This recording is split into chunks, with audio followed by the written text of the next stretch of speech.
Bismillahirrahmanirrahim. Assalamualaikum warahmatullahi wabarakatuh. Perkenalkan, nama saya Nur Aziza dengan NIM A1J1818020 dari anggota kelompok 2. Nah, di video ini merupakan laporan praktikum anatomi fisiologi manusia dengan dosen pengampu mata kuliah Bapak Mustamin Balumbi, SPD, MSc, dan juga dosen praktikum Wode Siti Hajar Fauzia. Nah, untuk video kali ini kita akan membahas judul tentang praktikum sistem artikulasi. Artikulasi adalah hubungan antar tulang yang dapat saling terhubung sesamanya.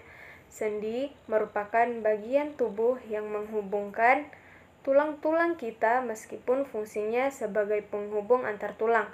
Tetapi sendi tidak berbentuk seperti lem dan juga tidak lembek pula.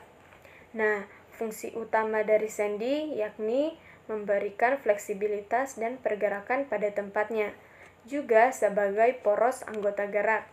Nah, sendi ini terbagi menjadi 3, yaitu sendi fibrus, sendi tulang rawan, dan sendi sinovial. Sendi fibrus atau sinartrosis yaitu sendi yang tidak dapat bergerak. Persendian fibrosa merupakan persendian yang tidak dapat digerakkan di mana letak tulang-tulangnya sangat berdekatan dan hanya dipisahkan oleh selapis jaringan ikat fibrosa. Nah, contohnya sutura di antara tulang-tulang tengkorak. Yang kedua, sendi tulang rawan atau biasa disebut sebagai amfiatrosis, yaitu sendi yang dapat bergerak sedikit, misalnya sendi pada tulang pubis. Nah, yang ketiga, sendi sinovial atau diatrosis. Sendi sinovial atau diatosis yaitu persendian sinovial yang merupakan persendian yang gerakannya bebas, bagian terbesar dari persendian pada tubuh orang dewasa. Contohnya sendi bahu dan panggul, sikut dan lutut. Sendi pada tulang-tulang jaringan tangan dan kaki, pergelangan tangan dan kaki. Ini ada hubungan tulang leher dan tulang di atas pada bagian tengkorak kita. Nah, di sini memungkinkan kita melirik ke kanan, bisa kita melirik ke kanan dan ke kiri. Nah, sendi gerak atau diatrosis terbagi menjadi 6. Yang pertama, sekarang saya akan memperlihatkan gambar ini. Nah, di sini adalah gambar dari sistem rangka, di mana di sini sudah ada sendi-sendi. Yang pertama itu sendi peluru, sendi luncur, sendi geser, sendi putar, sendi engsel, dan sendi pelana. Nah, bisa kita lihat pada gambar. Sendi peluru. Sendi peluru dihubungkan antara tulang yang memungkinkan gerak bebas ke segala arah. Ujung tulang yang satu terbentuk bongkol, ujung tulang yang lain berbentuk cekungan. Contoh hubungan antara tulang lengan. Sendi peluru ini sendi yang memungkinkan pergerakan ke segala arah. Contohnya hubungan tulang lengan atas dengan tulang balikat dan tulang paha dengan dalam panggul. Bisa kita lihat pada gambar ini adalah sendi peluru. Ini tanda panah, ini adalah tulang paha dan tulang panggul.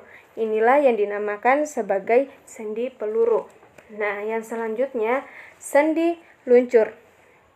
Nah, bisa kita lihat pada gambar ini adalah sendi luncur. Nah, sendi luncur ini hubungan antar tulang yang memungkinkan gerakan menggeliat, yang membungkuk dan mengadah. Contoh sendi-sendi pada telapak kaki. Tadi saya sudah perlihatkan ini adalah sendi luncur yang terdapat pada telapak kaki. Nah, yang selanjutnya sendi pelana.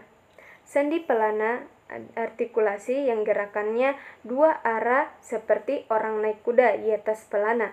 Contoh gerak pada ibu jari antara metakarpal dan karpal.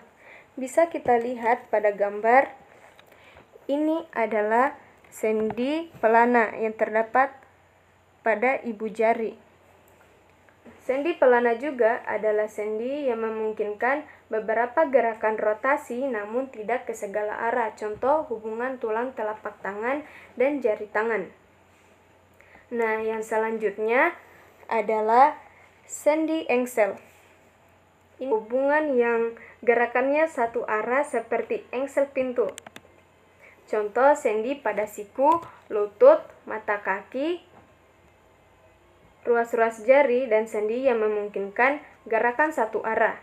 Nah, ini contohnya pada sendi siku antara tulang lengan atas dan tulang hasta.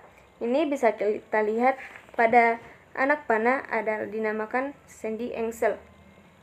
Karena ini hampir seperti engsel pintu, tetapi dia bisa gerakannya itu ke kiri dan ke kanan. Sendi yang selanjutnya adalah sendi putar.